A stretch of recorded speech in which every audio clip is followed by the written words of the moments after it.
संजय जी, मेरी तरफ से आप सभी को राधा स्वामी जी। आज हम एक बहुत ही महत्वपूर्ण विषय पर बात करने जा रहे हैं। आपने वीडियो का टाइटल पढ़ा होगा। बाबा जी ने 2026 में बदले भजन सिमरन के नियम। संजय जी, यह बदलाव अचानक नहीं किए गए। इसके पीछे कई सालों से उठते आ रहे आप सभी के सवाल और परेशानियां हैं। लगभग हर एक सत्संगी कभी न कभी इन परेशानियों से गुजरता है। वह परेशानियां और सवाल कौन से हैं? सबसे पहला सवाल, भजन सिमरन में मन नहीं लगता। मन इधर उधर भागता रहता है। बार बार संसार की बातें याद आती हैं। दूसरा, जैसे ही भजन सिमरन पर बैठते हैं, नींद आने लगती हैं। आंखें बंद करते ही शरीर नींद की तरफ चला जाता है। तीसरा, कई महीने कई साल हो गए भजन सिमरन करते हुए, लेकिन अंदर कुछ भी दिखाई नहीं देता। चौथा, हर रोज शब्द सुनने की कोशिश करते हैं, लेकिन आज तक शब्द सुनाई नहीं दिया। पांचवा, एक ही आसन में ज्यादा देर तक बैठा नहीं जाता। कभी पैरों में दर्द और कभी पीठ में दर्द। और छठा, जो आज के समय की सबसे बड़ी सच्चाई है, काम इतना ज्यादा है कि भजन सिमरन के लिए समय ही नहीं मिल पाता। आप सभी जानते हैं कि आज कलयुग चल रहा है। इससे पहले तीन युग, सतयुग, त्रेता युग और द्वापर युग बीत चुके हैं। उन युगों में मनुष्य की आयु बहुत लंबी हुआ करती थी। उस समय साधक वर्षों तक तपस्या किया करते थे और कठिन साधनाएं भी संभव थी। लेकिन कलयुग में मनुष्य की आयु कम हो गई है और जीवन में परेशानियां दिन प्रतिदिन बढ़ती जा रही हैं।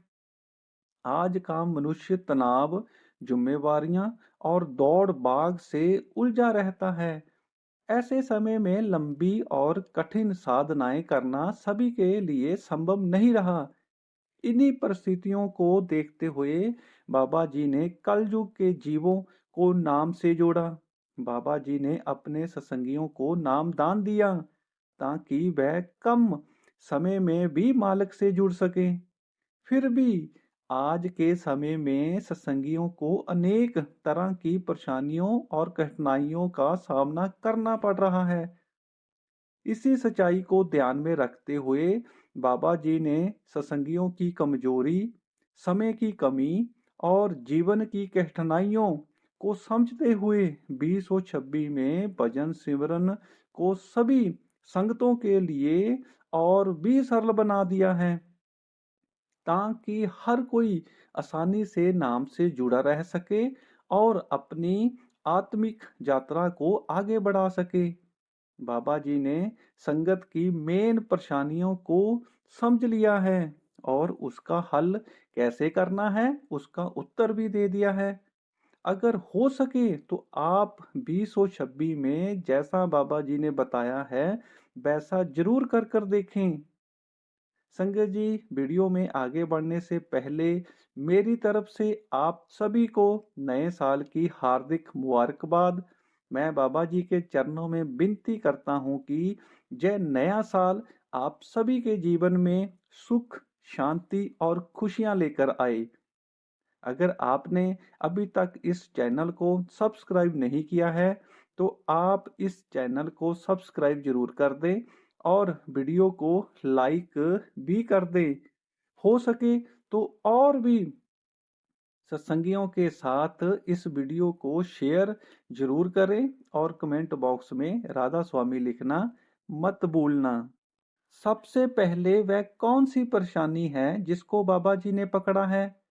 कई सत्संगी बोलते हैं कि बाबा जी कई साल हो गए भजन सिमरन करते हुए, लेकिन हमें अभी तक अंदर कुछ भी दिखाई नहीं दिया। इस पर बाबा जी ने कहा, इसका मतलब यह नहीं कि आप सही रास्ते पर नहीं चल रहे। अगर आप आंखें बंद कर कर अंधेरे को देख रहे हैं, लेकिन उस अंधेरे में मैं आपकी तरफ ही देख रहा हूं कि आप कितने सच्चे मन से भजन सिमरन कर रहे हैं। संगत जी, देखो बाबा जी ने कितनी सुंदर बात बोली है। फिर से बोलता हूँ, अगर आप आंखें बंद कर कर अंधेरे को देख रहे हो, लेकिन उस अंधेरे में मैं आपकी तरफ ही देख रहा हूँ। संगत जी, अब जरा आप कल्पना कर कर देखें कि बाबा जी ने कितनी सुंदर बात अपनी संगत के लिए बोली है।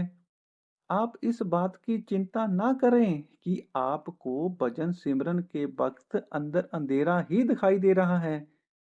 आपने भजन सिमरन में जो भी वक्त लगाया है, मैं उसको नोट कर रहा हूँ।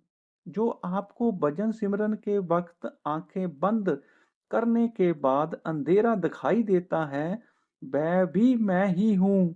और जो प्रकाश दिखाई देता है, वह भी मैं ही हूँ। और इससे ज्यादा एक साधक को क्या चाहिए?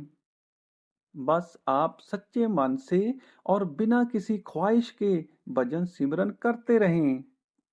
दूसरी बात, अगर आपको भजन सिमरन के वक्त नींद आने लगती है तो बाबा जी ने कहा, सबसे पहले इस बात को पकड़िए कि आपको भजन सिमरन में नींद क्यों आने लगती है।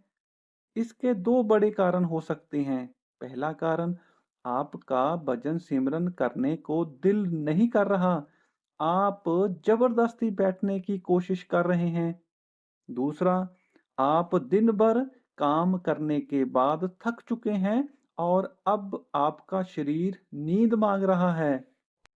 अगर आपका भजन सिमरन पर बैठने को दिल नहीं कर रहा, तो आप भजन सिमरन पर बैठने से आधा घंटा पहले कोई रूहानियत की बुक पढ़ें, सत्संग सुने या शब्द सुने, जिससे आपके मन में भजन सिमरन के प्रति शौक पैदा होगा।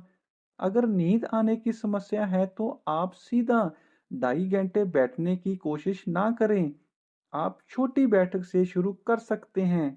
आप कुछ दिन 20 से 30 मिनट बैठने की कोशिश करें।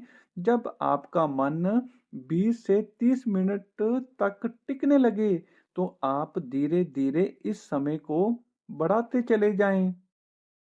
दूसरा, ज्यादा खाना, भारी भोजन, मोबाइल और टीवी जैसे सब नींद बढ़ाते हैं। आप इनसे भी बचने की कोशिश करें। सबसे जरूरी बात, बाबा जी ने कहा है, अगर भजन सिमरन करते वक्त नींद भी आ जाए तो इससे आप निराश मत होएं। अगर एक बच्चा अपनी माँ की गोद में सो जाए, माँ कभी भी निराश नहीं होती। आप सच्ची नीयत से भजन सिमरन करते रहें, एक दिन आपकी नींद आपके कंट्रोल में आ जाएगी।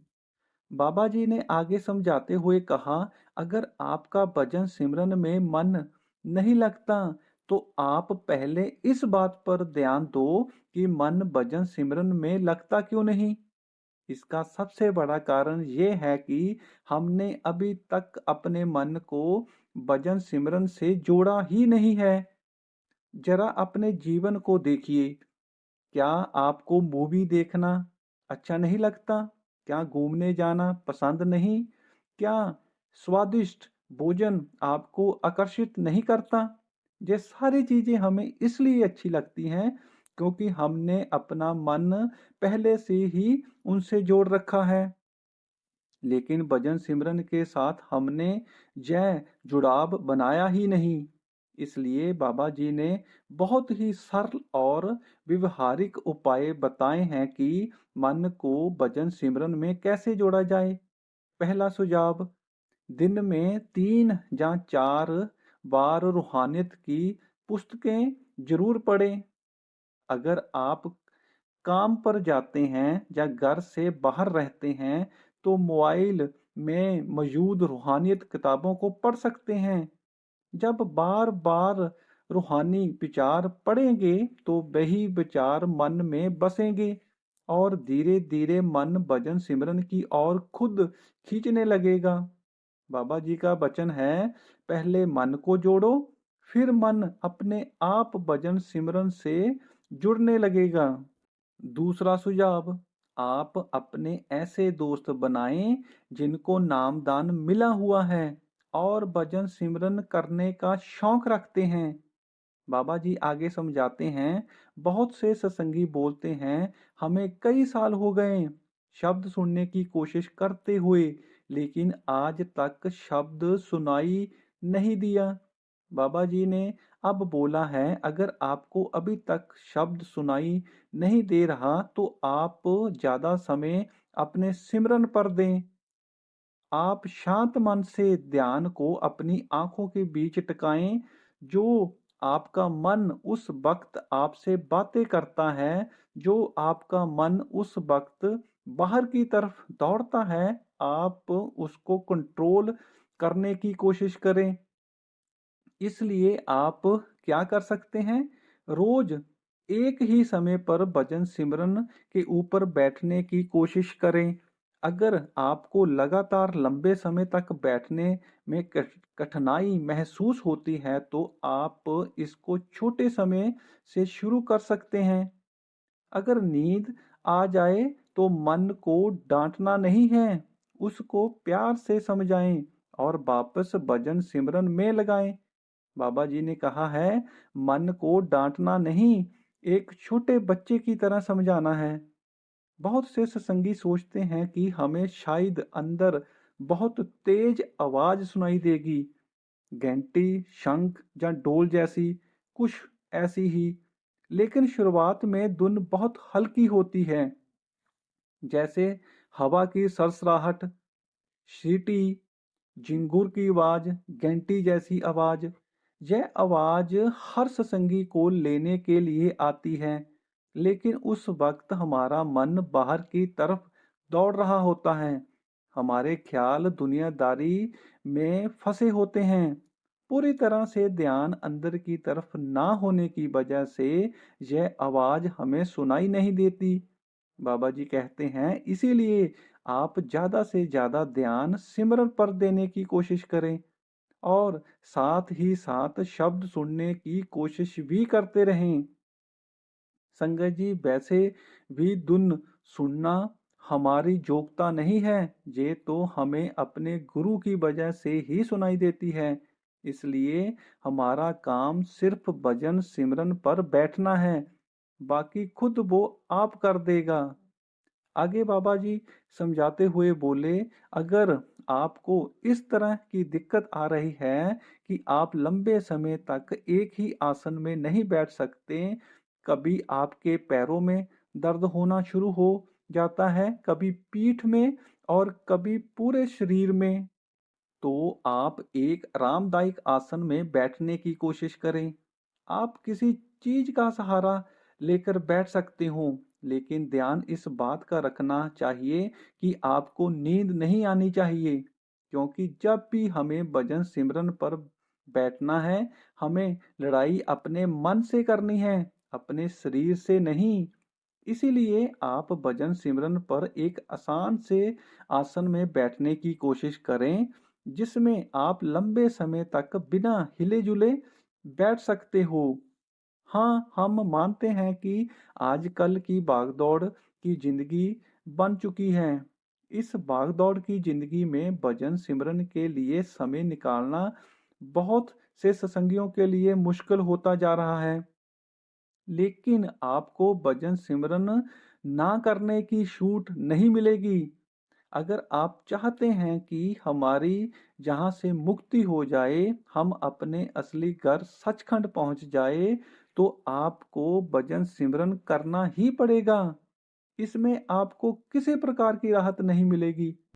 संगत जी, अगर हम बाबा जी द्वारा बताई गई बातों को ध्यान में रखते हुए भजन सिमरन करते हैं तो एक दिन हम अवश्य भजन सिमरन में तरक्की कर पाएंगे। संगत जी, वीडियो में बस इतना ही। मेरी तरफ से आप सभी को फिर से नए साल की हार्दिक मुबारकबाद। मैं बाबा जी के चरणों में विनती करता हूँ कि यह नया साल आप सभी के लिए जीवन में सुख, शांति और खुशियाँ लेकर आए। अगर आपको ये वीडियो अच्छी लगी हो तो कृपया इस चैनल को सब्सक्राइब जरूर करें, वीडियो को लाइक करें और कमेंट बॉक्स में राधा स्वामी लिखना ना भूलें।